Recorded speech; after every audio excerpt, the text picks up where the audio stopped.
KPHB metro station నుండి కేవలం 2 kilometre డిస్టెన్స్లో ఓన్లీ ల్యాండ్ రేట్కే ఒక హౌస్ సేల్కి వచ్చిందండి.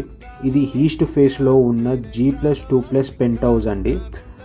టోటల్ స్క్వేర్ యార్డ్స్ వచ్చేసరికి 125 square yards and construction SFT వచ్చేసరికి 3400 ఎస్ఎఫ్టీ అండి. ఇది 10 years old property with semi furnished and ఈ హౌస్కి 2 వాటర్ కనెక్షన్స్ కూడా ఉన్నదండి.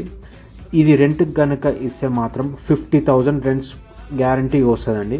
గ్రౌండ్ వచ్చేసరికి 2 bedrooms విత్ అటాచ్డ్ వాష్రూమ్ ఇచ్చారు and first floor second floor penthouse. ఇది డూప్లెక్స్ మోడల్లో 5 bedrooms విత్ అటాచ్డ్ వాష్రూమ్స్ ఇచ్చారండి. దీనికి ఓనర్ కోట్ చేస్తున్న ప్రైస్ 1,65 lakhs అండి. ఈ హౌస్ డీటెయిల్స్ మరియు ఇతర ఏ డీటెయిల్స్ కావాలన్నా స్క్రీన్పై ఉన్న నెంబర్కి కాల్ చేయండి.